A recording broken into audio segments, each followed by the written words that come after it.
Hello সম্মানিত viewers, আসসালামু আলাইকুম। আশা করি সবাই অনেক অনেক ভালো আছেন। আপনাদের দোয়ায় আমি অনেক ভালো আছি।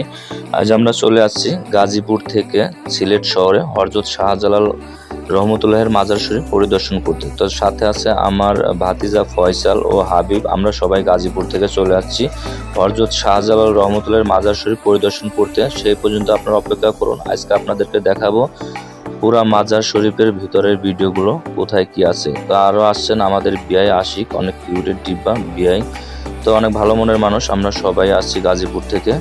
তো আরও আছে ভাতিজা হেমায়েত এবং অন্যান্য ভাতিজা, সবাই একসাথে চলে আসছে আমরা গাজীপুর থেকে হযরত শাহজালাল রহমতুল্লাহ মাজার শরীফ পরিদর্শন করতে। তো দেখতে পাচ্ছেন আমরা মাজারের গেটের সামনে এসেছি। এখন আমরা ভিতরে প্রবেশ করব এবং আপনাদেরকে পুরা মাজারের ভিডিও দেখার জন্য সুযোগ করে দেবো। মাজারের ভিতরে কোথায় কি আছে সেই জিনিসগুলো আজকে আমি আপনাদেরকে সুন্দরভাবে এই ভিডিওতে দেখার সুযোগ করে দেবো। সেই পর্যন্ত আপনারা সুন্দরভাবে ভিডিওটি দেখতে থাকুন এবং অপেক্ষা করতে থাকুন নতুন কিছু দেখার জন্য।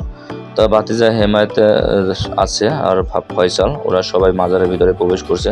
অবশেষে ভাতিজা হেমায়েত বলতেছে, কাকু দেখো যে কত কবুতর। তো এখন কবুতরের ভিডিওগুলো আপনাদেরকে একটু দেখার সুযোগ করে দিই।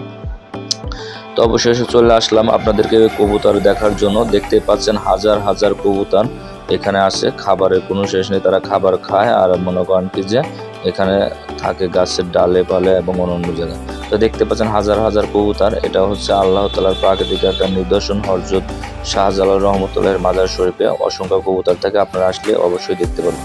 এখানে কবুতর থাকলে কি হবে, এখানে কবুতর পায়খানা করে না।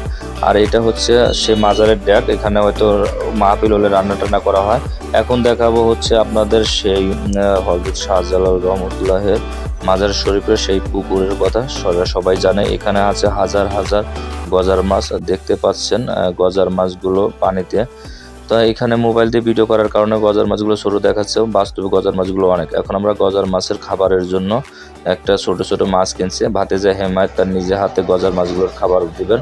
ভাতিজা বলতেছে এবার গজার মাছের খাবার দিছে যাতে এই ওসিলায় কাকু তুমি বিয়ে করতে পারো, সেই জন্য গজার মাছের খাবার দিচ্ছি। তো সবাই দোয়া করবেন এই বছরের জন্য আমি সুন্দর দেখে একটা বিয়ে করতে পারি। অবশ্যই আপনাদেরকে দাওয়াত করব। তো দেখতে পাচ্ছেন এখন আমরা চলে আসলাম হযরত শাহজালাল রহমতুল্লাহের সেই কূপের কাছে। এই কূপের কাহিনী আছে অনেক, সেটা তো বিস্তারিত বলতে পারবো না। তো আপনাদেরকে একটু কূপের পানি এবং কূপের আশেপাশে দেখার সুযোগ করে দেই। দেখতে পাচ্ছেন আমার বিআই আশিক।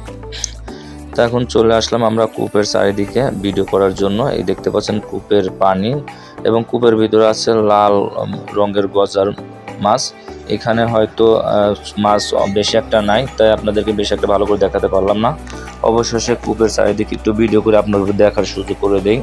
কূপের পরবর্তীতে হয়তো আপনার কাজ করছে এত সুন্দর ডিজাইন, আপনারা আসলে অবশ্যই আপনাদেরকে অনেক ভালো লাগবে। অবশেষে আমরা চলে আসছি আপনার হযরত শাহজালাল রহমতুল্লাহের মাজার শরীফের যে কবরগুলো সেগুলো দেখানোর জন্য। এখানে আসলে দেখতে পারবেন হাজার হাজার কবর, মানুষের কবরগুলো এখানে সুন্দর করে বাঁধা করা আছে। অবশ্যই মহিলা মানুষের এখানে প্রবেশ নিষেধ, ছেলে মানুষ আপনারা ঢুকতে পারবেন। তো এখানে আসলে মনটা একটা জিনিস হয়, এই মানুষগুলো একদিন এই পৃথিবীতে ছিল। তো আমরা যে যাই করি না কেন পৃথিবীতে কারোর সাথে খারাপ আচরণ করব না এবং কারোর সাথে কোনো কিছু অন্যায় অবিচার করব না, কারণ একদিন আমাদেরকে মাটির কবরেই চলে যেতে হবে।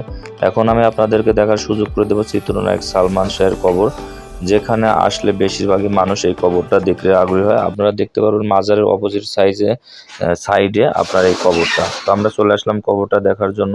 দেখতে পাচ্ছেন সালমান শাহের কবরটা। তো এখানে যারা আসবেন তারা অবশ্যই জুতা নিচে খুলে রাখে আসবেন।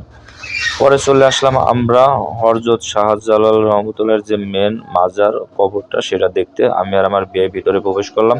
তো ভিতরে যেহেতু আপনার ভিডিও করা নিষেধ, তারপর আমরা একটু অনুমতি নিয়ে ভিতরে ঢুকেছি এবং ভিডিও করতেছি, কারণ ইউটিউব চ্যানেলে ছাড়ার জন্য। অবশ্যই আপনারা দেখতে পাচ্ছেন এটা হচ্ছে হযরত শাহজালাল রহমতুল্লাহের মাজার এবং ভিতরের যে কবরটা। আমি বাইরে থেকে একটু ভিতরে ভিডিও করছি, পুরোপুরিটা ভিডিও করতে পারিনি।